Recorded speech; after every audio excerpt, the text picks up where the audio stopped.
Assalamualaikum warahmatullahi wabarakatuh.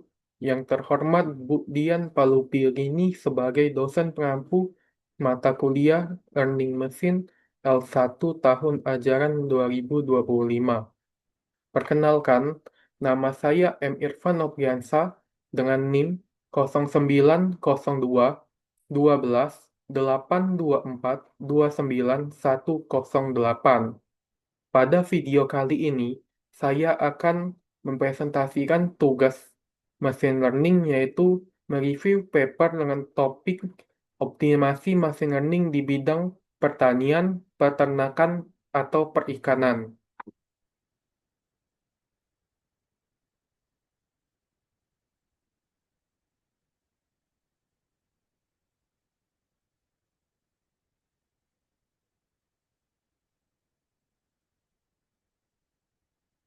Berikut adalah tugas saya.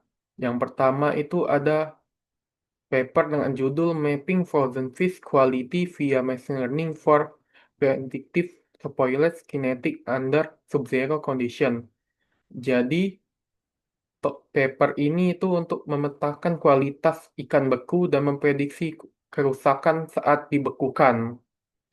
Pada paper kali ini, ikan yang digunakan untuk penelitian adalah whiting dengan nama latin Merlangius merlangus dan Atlantic bonito yaitu sarda-sarda dengan mengecek biokimia TVBNN atau Total Volatile Base Nitrogen, TMAN atau trimethylamine nitrogen, TBA atau thiobarbituric acid, dan FFA atau free fatty acid.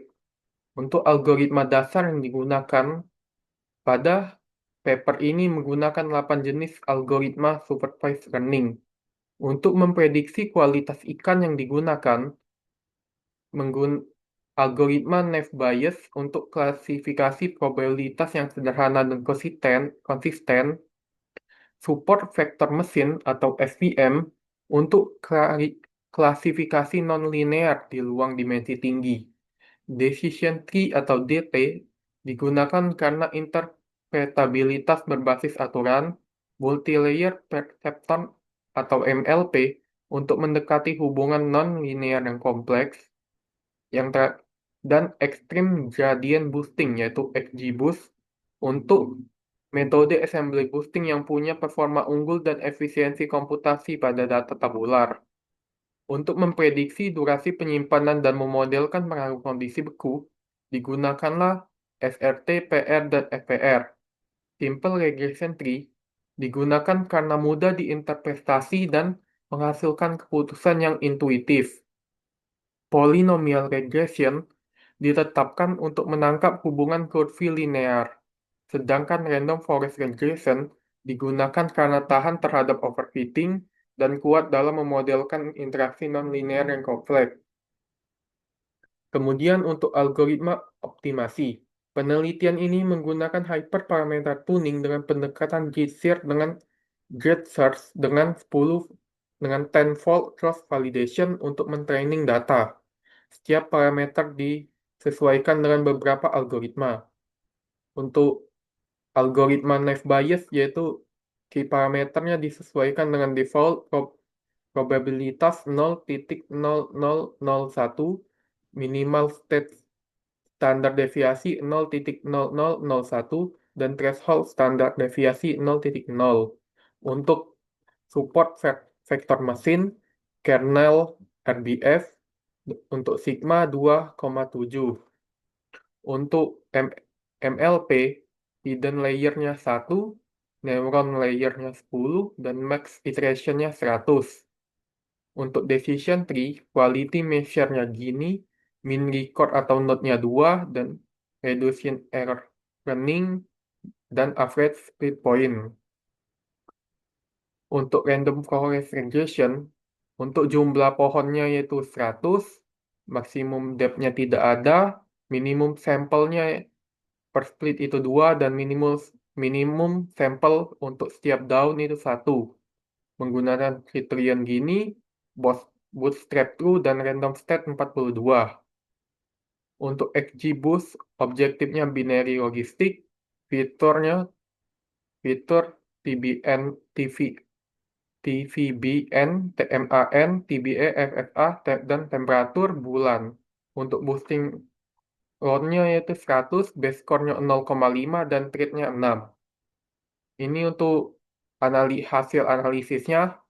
Untuk tabel, di sini ada tabel untuk indikator hasil deskriptif dari data di paper tersebut. Kemudian ada tabel keempat, yaitu klasifikasi performance dari algoritma untuk memprediksi kualitas ikan beku berdasarkan ini parameter biomedisnya. Jadi di sini ada Naive Bayes dengan akurasi 98.111, ada support vektor mesin dengan akurasi 96.889, multi-layer processing dengan 94.667, decision tree dengan akurasi 98.444, dan XGBoost dengan akurasi 98.889. Nah, berdasarkan dari tabel 4 ini, kita bisa melihat bahwa XGBoost memiliki akurasi tertinggi dibandingkan 4 ini algoritma lainnya dengan akurasi 98.889. Berikut juga ada data error dan kohen kapanya. Kemudian ini ada untuk perhitungan kelas spesifik untuk algoritma klasifikasi tadi yang dibedakan menjadi ini Merlangus ini Whiting dan Sarda ini Botina tadi. Ya, ini ada R untuk recall, menunjukkan recall, P precision, dan spesifik dan F measurnya. Dari tabel di sini bisa kita lihat bahwa XGBoost sendiri masih menjadi algoritma terbaik dengan tingkat recall dan presisi yang tinggi. Masing-masing itu di atas 0,98. Kemudian diikuti dengan DT dan NB yang masing-masingnya ma- yang memiliki nilai F-measure sendiri untuk DT 0,984 dan NB itu 0,981. Dan SVM yang nilainya cukup bagus dan nilai terendah itu ada di MLP atau multi layer processing. Kemudian ini ada perhitungan untuk model regresi untuk memprediksi jumlah lamanya penyimpanan berdasarkan kualitas biomedisnya. Di sini ada SRT dengan nilai R kuadrat 0,96, ada polynomial regression dengan nilai R2 yaitu 0,907, dan random forest regression dengan nilai 0,986. Dan berikut untuk error masing-masingnya itu di sini. Dari data ini juga kita bisa melihat gitu bahwa nilai sukses tertinggi, akurasi tertinggi itu ada di random forest regression dan nilai error terendah juga ada di sana. Kemudian diikuti dengan simple regression tree dan yang paling rendah itu polynomial regression. Untuk kesimpulan, berdasarkan hasil analisis, algoritma klasifikasi terbaik untuk memprediksi kualitas ikan beku berdasarkan parameter biokimianya adalah XGBoost dengan akurasi 98,889%.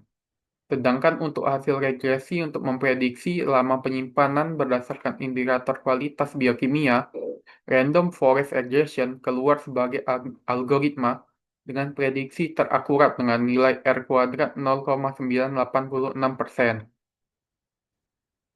Yang selanjutnya sendiri ada untuk paper kedua ada machine learning for manually measure water quality prediction in fish farming. Jadi ini membahas penerapan mesin learning untuk memprediksi kualitas air pada budidaya ikan dengan data yang terbatas, sehingga itu para petani itu bisa menggunakannya dengan apa itu apa teknologi yang mereka miliki juga gitu, dengan device yang terbatas. Untuk algoritma dasarnya ada untuk estimasi penelitian ini menggunakan random forest, dan untuk forecasting penelitian ini menggunakan algoritma random forest, linear regression, dan artificial neural network. Untuk algoritma optimasi yang digunakan adalah hyperparameter tuning dengan random search, yaitu nilai hyperparameter diambil secara acak dari suatu distribusi tertentu. Kemudian untuk forecasting ditambah parameter PO. Ini untuk hasil analisisnya. Tabel 1 menunjukkan variabel ini variabel indikator estimasi dari ran- apa perhitungan algoritma random forest terhadap variabel yang ada. Di sini untuk variabel sendiri ada 8, yaitu temperatur kolam, oksigen, pH atau asamnya, konduktivitas ini listrik, amonia, amonium, nitrit, dan alkalin. Di sini bisa kita lihat untuk perhitungannya sendiri, amonia dan amonium itu memiliki hasil akurasi tertinggi dengan di atas 0,6, yang menandakan berat dua variabel ini dapat diprediksi dengan mudah. Sedangkan variabel berikutnya diikuti oleh temperatur kolam dan pond dengan 0,5 dan sisanya di bawah 0,5. Kemudian ada variabel konduktivitas elektris dan nitrit yang di bawah 0, berarti ada kemungkinan di kolam hasil percobaan itu ada sesuatu variabel lain atau kejadian yang menghalangi prediksi dua variabel ini, sehingga menghasilkan hasil di bawah 0. Kemudian ini kesimpulan singkat dari data tersebut, yang dimana ada dilihat untuk temperatur kolam estimasi akurasinya itu bagus, dengan di apa namanya untuk fitur yang penting gitu yang dipengaruhi, yang memengaruhi ini ada alkalin, wind speed, dan cloud. Kemudian ada variabel oksigen dengan akurasinya itu medium, pH dengan akurasinya medium, ini conductivity elektrik listrik itu hasilnya no, karena hasil yang kita dapat tadi hasilnya di bawah 0, dan amonia itu yes, amonium itu yes yang berarti tepat, nitris itu no karena di bawah 0, dan alkalin itu medium, bisa akurasinya itu bisa tepat bisa tidak. Kemudian ini ada performance indikator untuk forecastingnya. Di sini ada 3 metode, yaitu random forest, linear regression, dan artificial neural network atau NNN. Dapat kita lihat hasilnya itu masih mirip dengan estimasi yang tadi. Estimasi yang tadi kita, namun dapat kita lihat di sini untuk hasil dari random forest dan linear regression sendiri lebih baik daripada ANN. Di sini bisa kita lihat untuk kita ambil untuk temperatur kolam di random forest ini, nilai R kuadratnya 0,2991 dan linear radiation itu 0,3742. Sedangkan untuk ANN hanya 0,27. Begitu juga nilai yang lain itu lebih besar daripada ANN.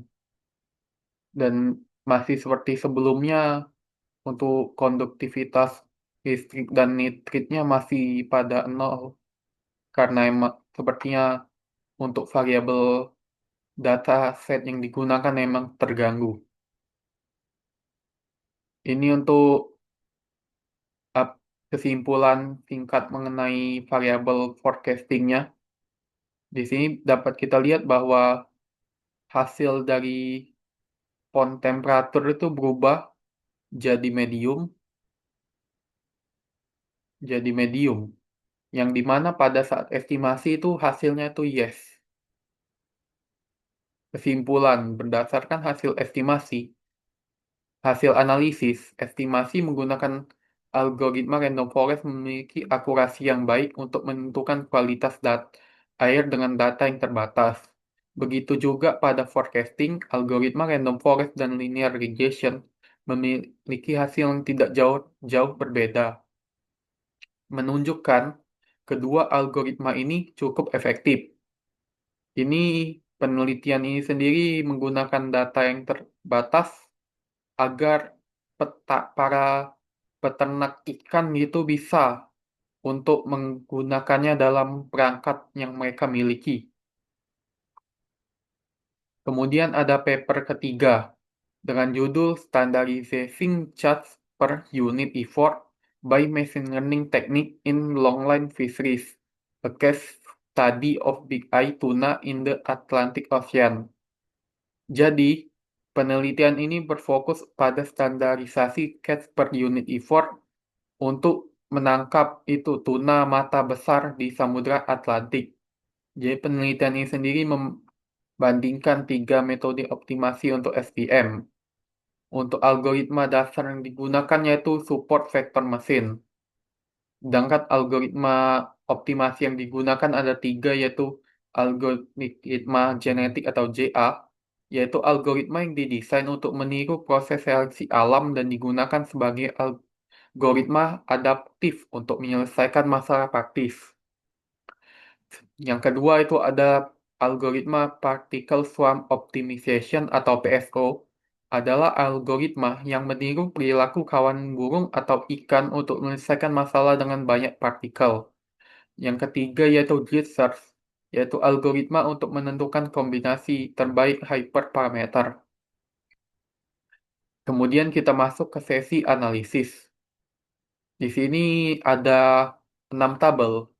Di tabel pertama itu untuk membahas parameter CNG dari model yang berbeda. Kemudian parameter tabel kedua itu membahas error.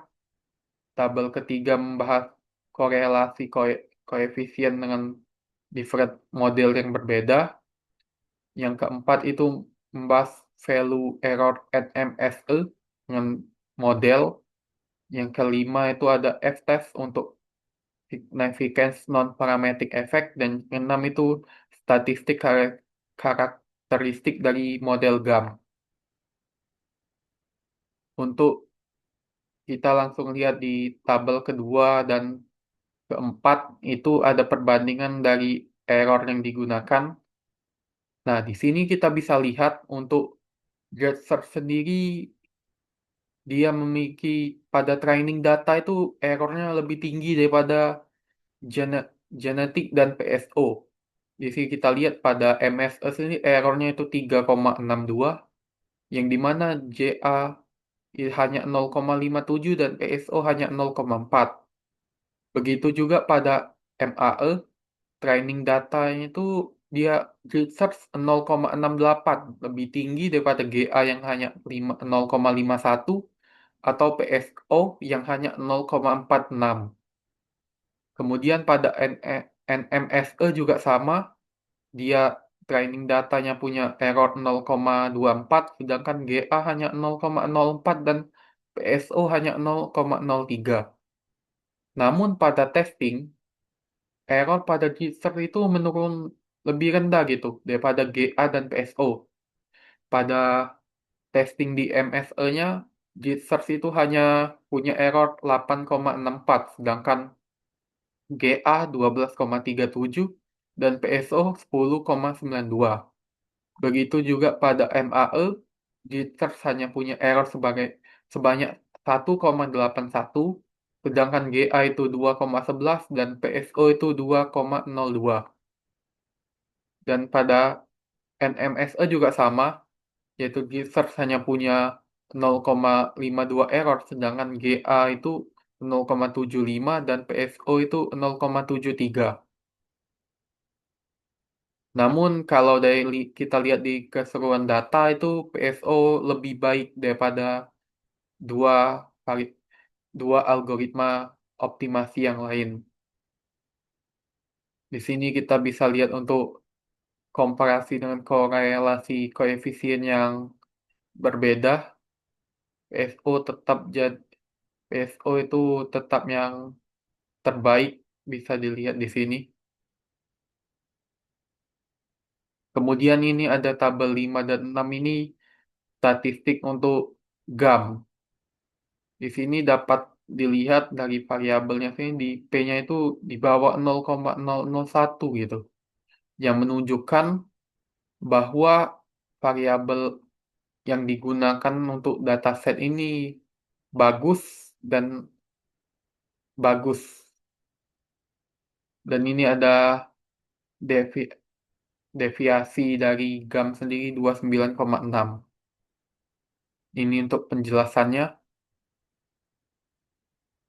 Untuk kesimpulan, berdasarkan hasil analisis tadi, dari tiga metode optimasi yang dibandingkan, Particle Swarm Optimization atau PSO memiliki hasil keseluruhan yang cukup baik untuk mengoptimalkan parameter SPM untuk standarisasi catch per unit effort Big Eye tuna di Samudra Atlantik.